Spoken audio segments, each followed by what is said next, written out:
Welcome back, guys, to another episode of GoneNoMad. In this episode, we're going to be talking about just kind of a review. We're coming up on our 2-year anniversary of being a full-time RV couple. We differ a little bit from some of the other full-time people out there because they are on the road 10 months a year. Year round, yeah. I mean, they might take a month or two off here or there, but Right. as many of you know, in our case, we work for 7 to 8 months a year. Mm-hmm. We do live full-time in the camper, and that then allows us basically 3 to 4 months off. Yep. That we get to travel. So it's coming on 2 years that we've sold the house and we've lived in a camper of some sort full-time. So we're just going to kind of review that and answer a bunch of highly educated, intelligent questions that were posed by our awesome viewers. Like you. Yeah. So we will start. Let's start. You want to start? I think we should start. Okay, how about I start? Okay. First question came in from Marshall Poe. And Marshall asked, going on what you have learned as full-timers, is there anything you do differently, truck size, trailer, etc., given the chance? Do you want to address that? I mean, Truck size is all you. Okay, I'll take that. Is there anything that you would have done differently looking back on either where we're at now or kind of the progression that we've made? What's amazing is before we decided on the fifth wheel, going to all the RV shows that we went to, seeing just all the different kinds that are out there, it's easy to get confused as far as It's overwhelming. It is just figuring out what class you want. Class A, Class B, CA, right. whatever, coach. I mean, and after walking through a bunch of those, I've been really, really, really happy that we went with the fifth wheel. Yeah, I have too. For many reasons, the fifth wheel gives us the ability to have a fully functional, drivable vehicle that gets good gas mileage. It's 4-wheel drive. We can go, off trail with it. I use it for work all season. Yep. It's just got a lot of functionality built into it. We're not towing a vehicle. We get great gas mileage with that truck. Yep. Just beating around town, for work back home. I think I'm in the 23 miles per gallon. Oh yeah, you were. Yep. That's a 2004 Dodge. It's got the Cummins diesel in it. This is my third Cummins I've owned, and they're bulletproof. I mean, they really are. You're gonna do, brakes and tires and miscellaneous wear parts on any vehicle, but and I think maybe Chevy, Ford, maybe they build a better overall truck. This is going to start a whole nother argument on its own, but yeah, Chevy, Ford, Dodge. Yeah, Dodge I don't think builds the highest quality truck, but I've been in love with that engine ever since I was exposed to it. Yeah, My brother turned me on to the 5.9 Cummins. It's a very simple design. It's an inline 6. A diesel engine gives you mileage. A diesel engine, I think there's like 25-30% less moving parts in a diesel compared to a gas engine. You lose, the spark plugs, you lose the distributor, a lot of that stuff that is susceptible to moisture and wear and tear. So long story short, the truck's been great. It's manual. It's got a 6-speed transmission in it. That helps with the mileage. I've also got a Jake brake installed, or an exhaust brake. That's going to extend. I use it for a safety factor. I feel a lot safer with it with a Jake brake, but also it's going to extend your brake wear and tear. Truck and trailer and fifth wheel. I'm just real happy with our setup. It doesn't mean as we get older or as our needs change, we aren't going to reevaluate that. But that's kind of the beauty of where we're at. Anybody that gets into a house, yes, you might own 1 or 2 houses in your life or be able to sell it. But if you're into a 30-year mortgage and your kids are going to school and you get that community and all that, you're not likely to, sell that house or move. Where us, we can trade in our house every 2 years if we want. Yeah. Every 3 years, 5 years, and change completely as our the needs change. But along that line of you're talking about shopping for RVs, I mean, that was the biggest hurdle at first, was deciding on what setup we wanted. Yeah. Well, then once you decide, okay, we want a fifth wheel, now you get into size, manufacturers, and layouts. Just one manufacturer will have 35, 40, 50 different layouts. If you're looking at, going back over the next 10 years, and obviously if you're buying a new one, you're going to be reduced to that year's 5 layouts or 10 layouts. But I think the average person is looking long term, or looking right. For and it all depends. Layout was huge for us. Layout, that's something we definitely researched for a long time because we're going to be living in this year round. So, do we want the bed this way or do we want it this way? What's going to be more easily accessible? Or where do we want the couch in relation to where the TV is going to be at? Or just little things like this, or even, how comfy and how big the kitchen is, how big the living room is, how big, it's crazy. I think anybody that's looking to buy a camper, I highly recommend looking at the layout over a manufacturer or a model. Yep. And that goes both ways. I was kind of set on a Keystone. The reviews were pretty good. Yeah. But now within that thing, I had to look at 10 years worth of layouts and the one that I wanted. And like I said, we've been really happy with this. There's not much I would change. More than happy with this. And just kind of backtrack a little bit as far as why we went with fifth wheel as opposed to travel trailer. And I guess for me it's just more of a comfort safety issue. As far as towing, I think fifth wheel or gooseneck trailers are typically a lot safer than a bumper pull. Yeah. And it seems like if you look at YouTube at crash compilations of campers or anything, don't do it. The majority of them are going to be bumper pulls. Not saying they're not safe, or you get a better turning radius with a fifth wheel. They're more maneuverable, et cetera, et cetera. It was the right choice for us. It really all comes down to personal preference. Once you do the research and see the layout. Although I am very, very intrigued with, there's another full-time YouTube channel. They're called The More We Explore, and his solution, they just purchased their rig. Their solution was something I had never thought about, and that's a 4-wheel drive diesel van, which gives you basically almost like a second camper. And then they're pulling a bumper pull travel trailer. So they could set that up at the campground for a month or extended stay, and then they can satellite out with their van and still do some backpacking, hiking, off-roading.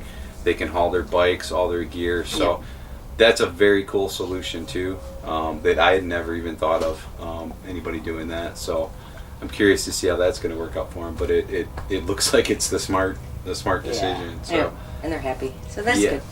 Exactly. So hopefully we answered your question.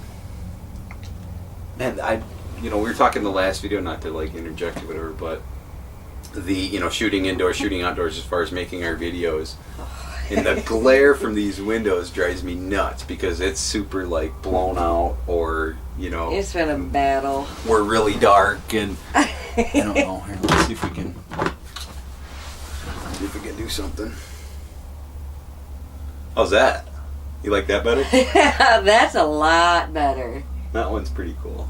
Here, that's awesome. Let me try the next one. Well, that one's not bad. Yeah, I don't like it as much as the other one. I'll go back. These campers have everything. This is a remote that comes with the camper, and basically I can bring all the slides in and out. We can put out the awning, but it's got these built-in screensavers. So it's really cool. Yeah, it is. You gotta get one of those. We'll leave it on that one for a while. So let's go back to the questions. You want to take this one? Let's see. From Chess Dragon 1, they ask, early on, were you ever terrified that you had ever gone and done the wrong thing? When we first initially talked about it, it was very scary. But we've always been the type of people to, whether it's last minute or just I can't think of the word I'm looking for. Not last minute, but you just do some crazy stuff. We've always kind of thrown caution to the wind and That's what I'm been for. open to, you know, trying new things. And Yeah. we've always been restless souls, too. I mean, we tend to get bored with things easily. And But not yeah. each other, though. Not even bored. I mean, it's No. just It's not that. We just got... wanderlust. I mean, Yeah. it's just... Always dreaming, if you want to call it Wanderlust. like that, yeah. But I mean, we had just gotten to a point where we knew what we were doing. I think We the weren't hard happy. thing for me, and I think the hard thing for a lot of people, and that are going to choose this lifestyle, is it's not, okay, we're going from a brick and mortar house to living in a camper. Okay, that's stressful, dramatic, as big a change as you're going to get. It's drastic, yeah. Yeah, drastic. But it's more than that because it's an entire lifestyle change. It's Right. being away from friends and family. It's moving out of your hometown. It's a new job, Selling career, most likely. everything that you own, just about. It's losing the possessions. It's, you know, it's an entire lifestyle change, a wholesale change from top to bottom. And it's a way of thinking. And so, did we have any regrets? I have no regrets. No, there's moments that, you know, I think no matter what you do in your life, you're going to have oh shit moments. Like, you're having a bad day or, you know, whatever. Like, oh my God, it just kind of sinks in, like, what are we doing? Right. But, you know, from owning businesses and trying things that we've done in the past, you know, I kind of coined the phrase, there's no better motivator than fear. Fear itself, yep. You know, so I mean, if you're afraid of paying your bills, if you're afraid of the next move, if you're afraid of a hike you're on or a situation you're in, you know, that's the best motivator. That's going to motivate you to really make the By right far. decision, to really buckle down. So I don't think we've ever had any, you know, really scary, bad No. regret moments. Nothing like that. No. Just kind of, you have your good days and bad days, like in anything. And some Yeah. days you do wonder, like, oh my gosh, what am I doing? And, you know, you still ask yourself, well, okay, you know, well, where are we going to be in 2, 5, 10 years? You know, what are we going to be doing? Are we still going to be living in this? Or are we still going to be working while we're working? I mean, you guys have those questions that you ask yourself, you know, when you're not Absolutely. on 4 tires. You Yeah. know? But Cold as all in cold all, nuts. I'm grateful that we have the ability and we did make the decision to do this. I think, you know, just to expand on that a little bit, I think we're still not in our ultimate destination. No. Ideally, I think I would like to find a way to be on the road full time. You know, Definitely. spend a month here and work, spend 3-4 months here and work, and move around a little more. The thing that's hard with what we do is it isn't, you know, we've talked about it before, we work so hard that literally it's nothing but focusing on work for that 8 months. Oh, yeah. I mean, it is heart and soul. You commit, you sacrifice, and that is your focus 24 hours a day. You eat, sleep, breathe. Yes. That, you know. And that being said, it's during the summer months. So now, come winter, we're really forced to only recreate and travel Where it's warm. in the south. Right. And there's a lot of beautiful things to see in the northern states, or I mean, the whole Which- Montana, Wyoming, even the area we're from, Western New York, and That would be Northern California, and in Washington. And, I mean, the ultimate goal is to have the ability to go full time so we can venture up north to see the northern half of the states. I'm telling you, the more you see, at least our personalities, the more you see when you're hiking on a trail, the further you want to go. It's Oh, the same yeah. thing with travel, and the more you experience, the more people you meet, the more areas you go to, the more you want. It's a drug. You're addicted. Oh, definitely. And that being said, too, you could spend, you know, how many people have done everything there is to do in their hometown and seen everything there is to see, and, you know, within a 100-mile radius.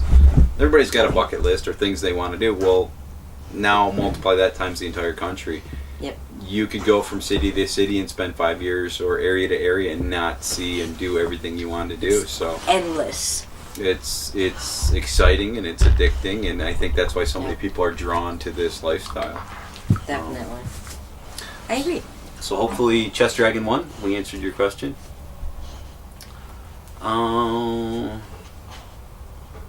Lots of compliments. Thank you, Big Ross.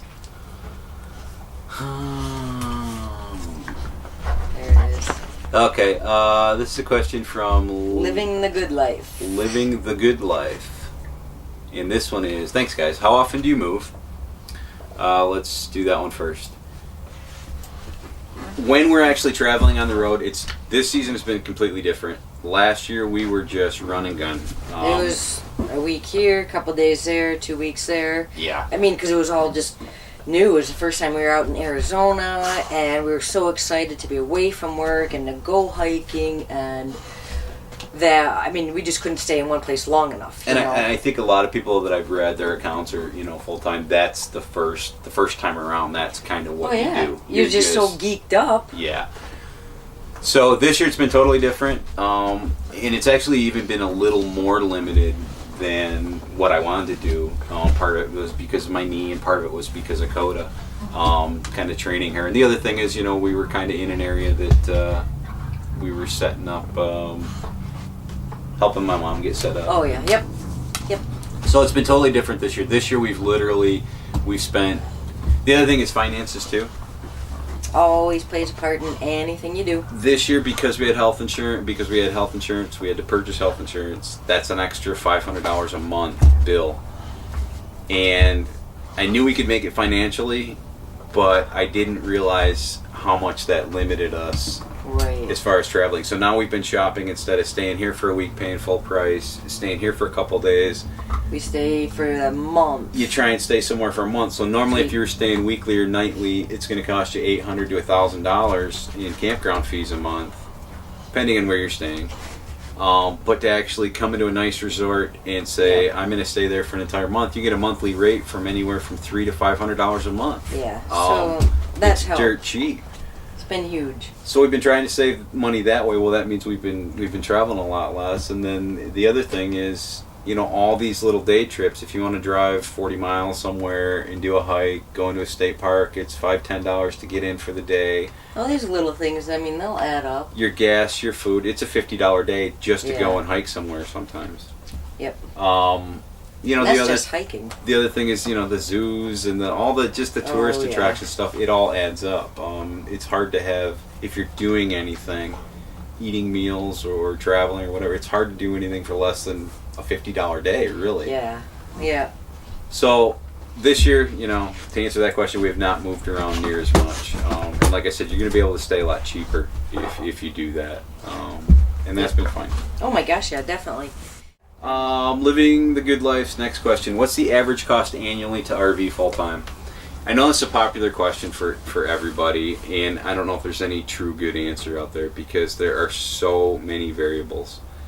If I was to RV right now in, say, Colorado Springs or even central Arizona, northern Arizona, our heating costs are going to go through the roof. Yep. Vice versa, as soon as we hit 90-degree weather, now suddenly the AC and the electric is going to go up. Your caliber of where you're staying. If you're boondocking somewhere, obviously you're going to stay cheaper because you aren't going to have campground fees. But, now you're going to have generator, fuel, gas, propane. You're going to be using a lot more, usually more in gas to commute back and forth to get your groceries. Campgrounds can be anywhere from, $10 a night to, we were looking at some that are kind of in Florida or California. There's a year waiting list and it's $150, $200 a night. Yeah, that's just crazy talk. Obviously that's extreme.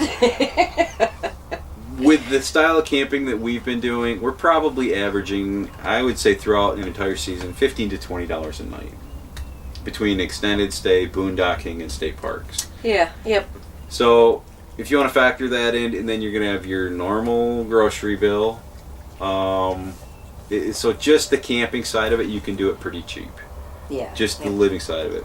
But then we've all still got truck insurance, camper insurance, truck payment, camper still payment. Have bills.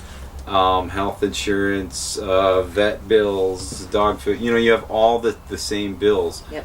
What you don't have are the material things to go out and buy that new lawnmower every 5 years, to buy gas for it, to mow your yard, to pay people to do things for you, to pay property taxes. You eliminate all of that, and you do have more freedom.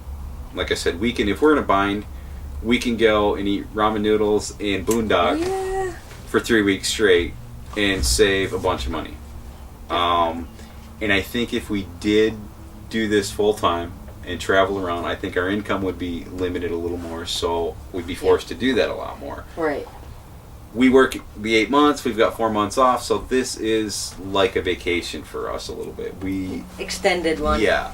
We want some of the amenities, and we want to go out and check the sites and you know, spend a little money. So do that vacation touristy thing.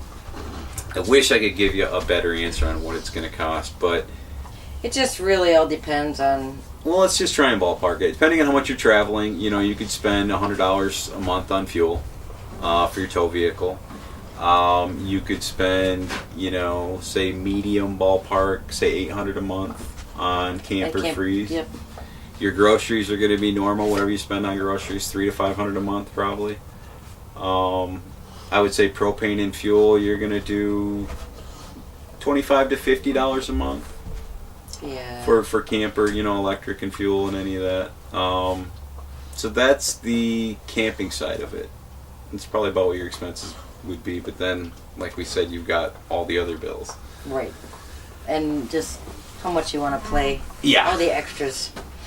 How much touristy stuff you want to do. When looking for your next fifth wheel, what would you change? Size, upgrades, etc. And you guys are living my dream. Kind of talked about this a little bit in the last question, but like I said, I'm very happy with the fifth wheel. And actually, just the other day we were, you know, just going down that road as far as, are there any changes we'd like to make or get a different... I could think a couple off the bat. Like, you can address those real quick. We wish we had more storage space, but I think it's going to be in most units. But just a hair, like one closet. If we had one closet, it would make a world of difference. Either that or I'm going to shrink all Eric's clothes because they just don't fit. I got a lot of big, bulky clothes. The other thing is it'd be nice to have a residential refrigerator, a full-size fridge. Only because of the fact that, I mean, I buy a lot of fruits and veggies and it'd be nice to buy things in bulk too, a little bit more. Yeah, yep. As far as what goes in the fridge. Yep. Hey, go easy. No, I'm done. What else would we change? I think that's probably about, you know, I wouldn't go the washer and dryer route. We talked about this. You're gonna, at best case scenario, you're gonna get an apartment sized washer and dryer in a fifth wheel. We looked at a couple of them. We thought that was a priority for a while. Coda. No. But when you really realize that you're going to get this tiny little washer and dryer, you're going to spend all your time doing laundry because it's so small. Yeah, and then you're gonna tax your, you know, electric or your depending propane, and definitely don't want to do it when you're boondocking. And that would take up a ton of space. Yep. You know, I've seen units that are wired or equipped.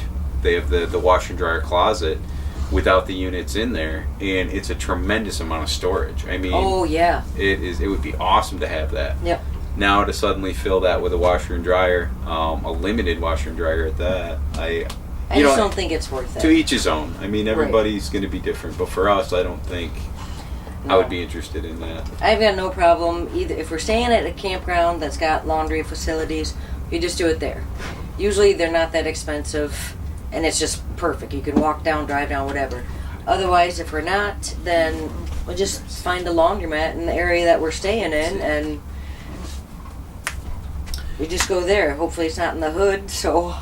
Yeah, we'll plan our, you know, monthly trip or whatever, I mean, to go into town and get groceries and usually it's every 2 weeks, I think, about... do what you're going to do, and so that's really not an issue if you're open to that. No. Okay, we answered that. Now what are we on to?